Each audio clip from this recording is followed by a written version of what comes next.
Dan. Hello, Mikel. Good morning. Let's start at the start.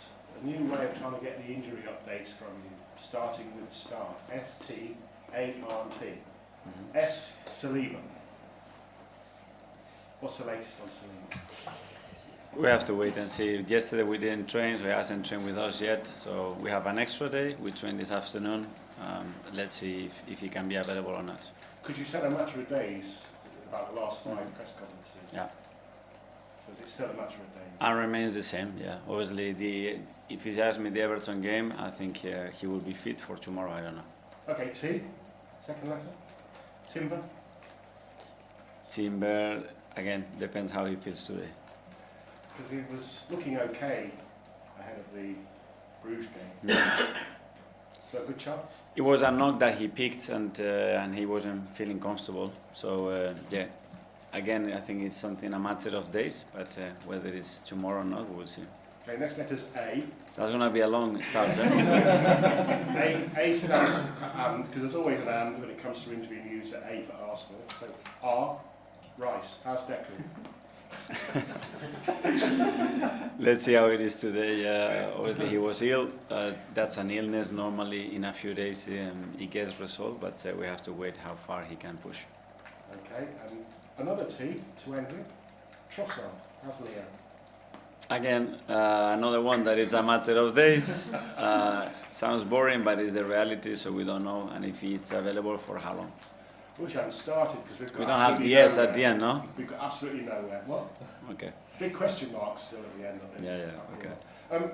Impressive game in midweek to bounce back after Villa. Important to keep that momentum going. For sure, yeah. After any defeat, you want to put it right straight away. We certainly did that and put ourselves in a great position in the Champions League. And now it's about Wolves focusing back on the Premier League. And after what happened and the result that we had against Villa, obviously, it's a massive opportunity for us again to win the game and put ourselves in a great position. Based on results, Wolves have been extraordinarily poor, lost all of their last 8 games. You'd be expected to take 3 points tomorrow. Is there a danger of maybe a bit of apathy around the fans and even the players? Always, in any Premier League match, and especially against a team that obviously is fighting against results. I know the manager really well and how he's going to push and get the players ready to do that. So from our side, we're going to go full gas from the beginning because we know what we have to do. If you're a team that is hoping to win the Premier League, do you have to beat Wolves? Yeah, at the end you're going to have over 90 points probably to win it. So that means winning a lot of football matches, and tomorrow we have 3 that we have to earn. In recent weeks you've had a draw at Stamford Bridge, you beat Tottenham, and you beat Brentford. But obviously you've lost 2 of the last 5. I think obviously big defensive injuries as well. So because of that, partly because of that, the table based on form, so the last 5, the table is based on form, you'd be 7th, not even in the top 6. Is that good enough? When? The form table for the last 5 games, given those problems you've had and the results you've had, still you've only won 2 in 5. Yeah, hopefully tomorrow will change. We win tomorrow and then it's a different one, and then in the last one we are the best, or in the last 2 or in the last 3. So we try to win every game, and that's the only thing that we can do in terms of being as consistent as possible. All right, finally for me, it's about time we revisited the supercomputer. We love the Opta supercomputer. It's been a while. Surprise me. Villa, chances of winning the Premier League 6%. City, 20%. Arsenal, 72%. Is that in the last 5 games or in? I'm just asking, eh? Since the start. Since the start till the end. Yeah. Okay. Is that right? Is that about right? Do you think? I don't know. The computer says it was same that the computer said the last 5 games or the next 5 games. I don't know. The only thing that we can do is increase the probability of winning the next match by doing the things that we do really well and preparing the best possible way. For me, that's the end. Thank you. Thank you so much. News day from the Premier League. I was going to say, ahead of your fixture against Wolves. Oh, let me grab the mic. Thanks. Thank you. That's all right. Hi, Tessa. Ahead of your fixture against Wolves, some might say this is a game that Arsenal should control quite comfortably on paper. How do you guard against complacency? Well, showing them the team that they are, and talking about Villa, the game that they had against Villa a few weeks ago, and understanding that a team in that position obviously have to react and have to show their teeth, and that's a very dangerous thing, especially in this league when every team obviously it has the quality that they have. So from our side, that's not going to happen. At the start of the season, it felt like Arsenal was very dominant at scoring goals from set pieces, but your last 11 Premier League goals have come from open play. What do you put that shift down to? That this is football and it has waves, and you try to analyze 5 games or 10 games, and the sample is that small that you get very, very confused. So at the end, even 40 games is not enough to have a sample of what your team looks like, because it's too small. But yeah, the fact that we have the resources to score from various positions with different players in different manners, that's a great thing. But we want to be the best in every situation. That's what we try to do. Finally, Arteta, Gabriel Jesus returned to the side on Wednesday. Do you see him eventually pushing for that number 1 striker spot again? How do you see his role developing? Yes, I mean, a player of his quality, a player that is giving us so much, and it comes with the energy that he came the other day. He's certainly a player that has to be pushing and aiming for that, that's for sure. Thank you, Arteta. Thank you. Ian, talk to me. Hi Mikel, how are you? I'm good, thank you. First of all, can I ask you whether you think your side are getting enough credit this season? They're scoring a lot of goals, as you say, in waves, from set pieces and outside of set pieces. But I just don't feel like they're being given enough credit as being either entertainers or being as good a team as they are. I don't know, but that's not for me to judge. At the end, we are in a very strong position in the 3 competitions that we've been involved so far, and that's what we have to continue to do. At the end, the credit has to come at the end of the season. That's what we're going to measure what we've done.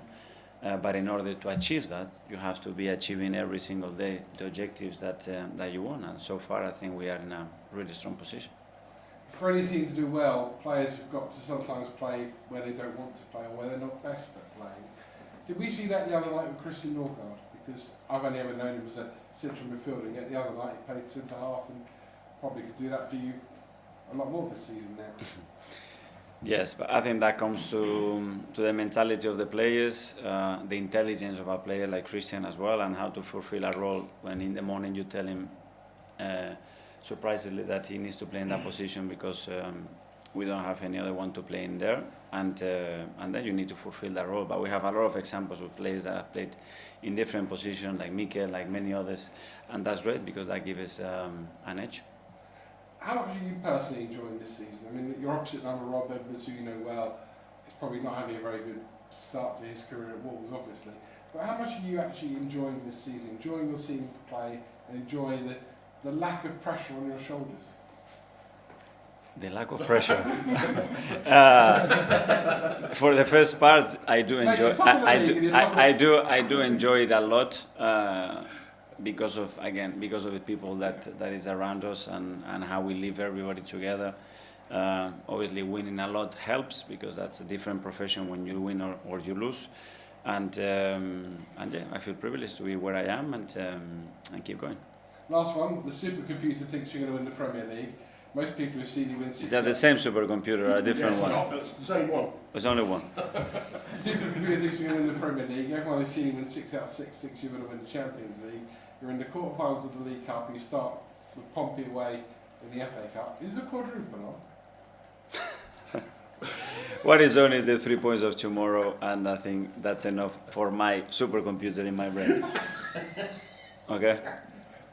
Thank you. Hi Mikel. When Victor came in, he's obviously come from a very different league and he's a very different profile of centre forward to what perhaps you've had in more recent seasons. If I may ask around, and if you could explain how, when a player like that arrives, do you have to adapt to a player like that, and how much is it the player has to adapt to a different style of system?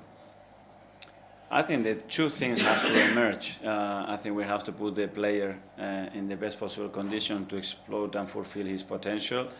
And there are certain things that within the role, in the manner that we play, has to be fulfilled, and that's a combination of both. And then it's not only that. I think more importantly is the connections and the players around him at the end. Those interactions, that understanding how it develops. And before the injury, I think he was in a great place. I think it took him a while at the beginning because, as you said, it's a different league, different demands, had no precision. And now he's starting to get, again, some momentum. And the goals will come, and, well, we're going to be very pleased with him. And after this game, you get a rare week off from a midweek fixture, which you haven't had in quite some time. What are you looking forward to most about having a week where there isn't a game, and what might you do differently with the schedule behind the scenes? Well, basically 3 things. Make sure that we can give some rest to players, mentally and physically. Then start to reactivate everybody and start to work on things that slowly you don't have time to work and start to deteriorate at some point. And then start to be in the best possible physically and emotional mindset to go to Goodison Park to beat Everton. Okay, I'll just quickly, did you get any, there were no fresh injuries from Wednesday at least, were there? No. And just on Saliba, obviously it's been one where he's been close in sort of 3-4 games. What is the issue that he specifically got, and how frustrating is it that he's close to making the squad but he can't take that last step to come back? Yeah, it was something quite small. He came from an ankle injury that he had, and then he started to modify the way he was running and all that, and he started to overload an area, which is something common, but at some point he wasn't comfortable continuing to be able to train and play, and we had to stop it. And it looks better, but we have to wait and see if it's enough for him to be able to train with the team. Can I just ask you one on Gabriel Jesus? He's obviously in a rare situation where he's someone in this squad who's going to have 18 months on his contract in January. You've got Victor, Kai, Mikel as strikers.